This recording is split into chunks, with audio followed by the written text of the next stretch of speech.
Hey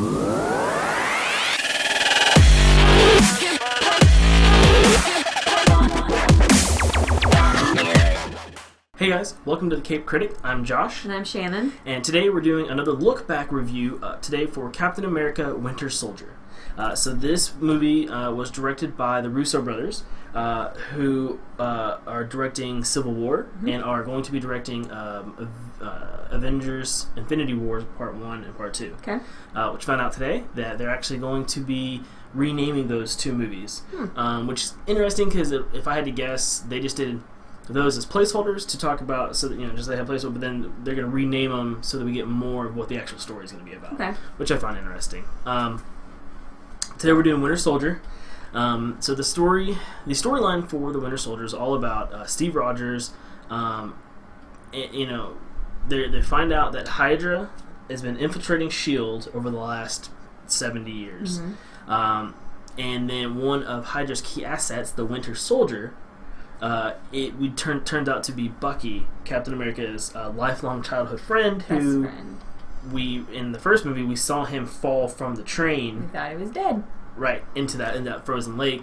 Turns out Hydra found him, drug him out, gave him a metal arm, gave him some super serum stuff, and then put him on ice, and basically just revived him anytime they needed somebody killed. Assassin. Right. Yeah. Needed somebody killed. Needed somebody to go, to change the shape of the future. The future. Yeah. So it's all about Steve Rogers trying to break through to his best friend while also trying to prove to everybody else, hey, he's not all bad. We need to try and protect him. We need to try and save him, which is very interesting, which is really cool. And I had no idea when I saw this movie the very first time that it was going to be Bucky. Nah. They did a really good job. Yeah, he fell off the train. He's dead. He's dead. Bucky's gone. We gotta move on. Yeah, so that was really cool seeing that. So we're just gonna go through, talking about the story. Something that was really interesting is the Russo brothers were on Screen Junkies, which is another YouTube channel that does a show called Honest Trailers. And what Honest Trailers does is it goes through, it finds any holes, any loopholes in movies, and it just exploits those and just makes funny, trailer. What would be like a trailer for a movie? So, and they do it for all movies, but they had the Russo brothers on, and they watched it with the Russo brothers and talked about it. And the Russo brothers, one of the things they were saying is when they were writing this movie, that they kept using the term honest trailer proof. They were going through, they wanted to make sure that honest trailer had nothing to go on. They wanted to make sure that the story was solid, that it made sense, that there was no loopholes in it. And even in that honest trailer, they're kind of like, they basically just stop and admit, they're like, all right, so this movie was just good. Nice. Which is really interesting. Something that's kind of interesting, something that's kind of cool that we'll use kind of as a segue is they make fun of Captain America for all of his kicks.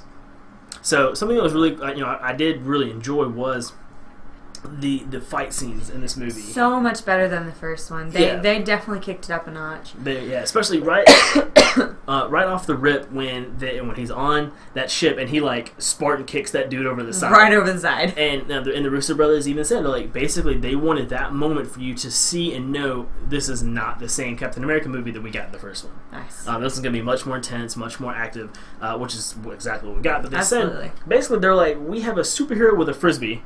And so let's let him do a little more. Right, so so there's only so much they can do with his hand-to-hand combat stuff. Yeah. So that's why we got a lot of kicks. Okay. But when they said that, I kind of chuckled. I found that pretty interesting. That's funny. I like that frisbee. But I really liked the fight scenes, especially the fight scene on the highway against Black Widow, a little bit of Falcon, and then against Cap and against Bucky. Was phenomenal. Yeah. They just totally destroying each other back and forth, and that's the scene where Cap finds out that it is Bucky.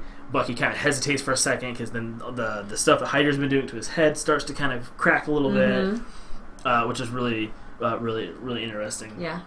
So something else that the Russo brothers were talking about is they were asked about the relationship between Black Widow and Captain America in this movie. Okay. And they were basically they asked, hey, was that supposed to be like a romantic relationship? And they were like, basically they said no, it's more of like a brother sister type. Okay. And so if you kind of you take that filter and you put it over the movie as you're watching, you really see that he kind of feels like almost protective over her he a wants little to bit. protect her, yeah. Which I found was a really interesting way to take this double agent who has no emotions. He wants to take care of her and protect her. He's a big brother. Right, and I found that really, really cool. And I thought they did a fantastic job with it. Yeah, I like that. Because they, superheroes fall in love all the time. Like right. That's the easy route. Yeah, I like they didn't take that twist. Right, and they took it and took it somewhere different, which I thought was a little really more platonic cool. there. Right, yeah. Minus the kiss on the escalator. Okay, yeah. Which made for a funny joke later, but and it's funny because when I was watching that scene and she says, public displays of affection, cause people to be uneasy, uncomfortable, yeah. And I was like, they kind of do. I was like, that's pretty cool. She's clever. Yeah, that was. So in this movie, a big thing was the death of Nick Fury, which is really interesting. But some fun facts about this movie in relation to Nick Fury is the Russo brothers. They like kind of poking fun at themselves, and so if you watch when he's writing stuff down in his notebook at the beginning, you'll see that he has Star Wars written in his notebook. Yeah. So the reason the Russo brothers did this because Sam Jackson is in Star Wars. And so, to the point, even when he's flipped over in his car and he takes that torch and cuts a hole in the roof and in the road to try and get away, the guys on set, they call that his lightsaber, which I thought was clever, which is pretty good. That's cute. But just they're kind of self-aware of what they're doing and how they're doing. So I found that to be pretty interesting. They like all their clever little nuances, and they like to play on them, which is really cool. So another really interesting point, something that's very unique to Marvel, especially versus DC, is their movie and TV universes are all connected. And so in this movie we had Hydra growing within S.H.I.E.L.D. and then the collapse of both.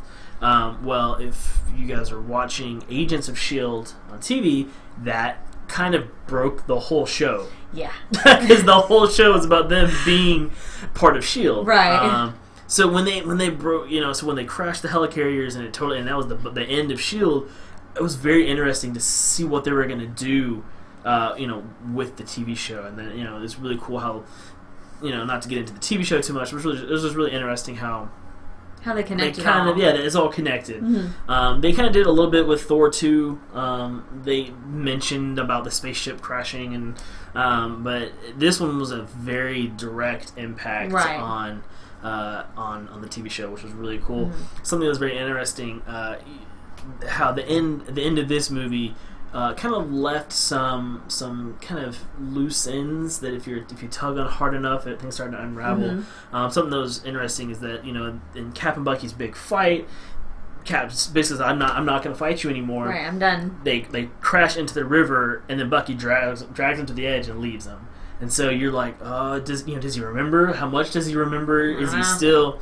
And so Bucky leaves, and so then when Romanoff hands Rogers that file with all the stuff, we know, okay, he's going after him. He's going after him. He's going to find him. Which is really cool. We got the fight between Falcon and the guy who we didn't know at the time was going to be Crossbones, which is another Captain America villain. Who at the very end he's all burnt up, right?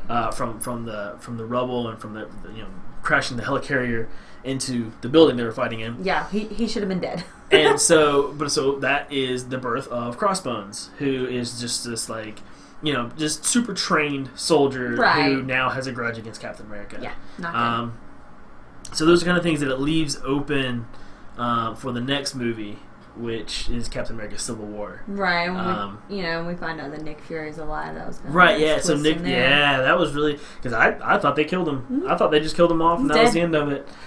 He's dead. We gotta move on. Shield's over. Yeah. So figure something else out. But it was really interesting that that they did bring him back, but he's kind of just kind of in the shadows. We don't really see a lot of him anymore. So I'll be interested to see how he comes up in the rest of the Avengers movies and stuff, and see what they do with that. But overall, I thought this movie was great. I thought the Russo brothers did a fantastic job.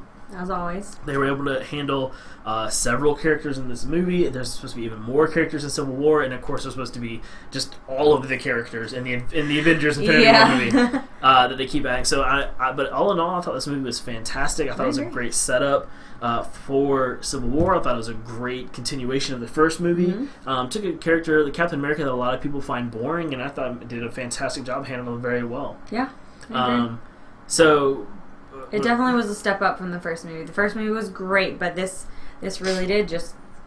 It was a step up. It was much better. Yeah, they did a fantastic job. But let us know what you guys thought about The Winter Soldier in the comments below. Did you think that it was too funny? Did you think it was enough action, not enough action? Let us know what you thought. Who was your favorite character in the movie? Let us know if you guys are excited for Civil War or not. You guys can find us on Facebook at facebook.com/TheCapedCriticReviews. You guys can find and follow me on Twitter and Instagram at TheCapedCritic. And you can follow me on Twitter at TheCapedSidekick. Thank you guys for watching, and we'll see you guys all in the next Lookback video. Bye.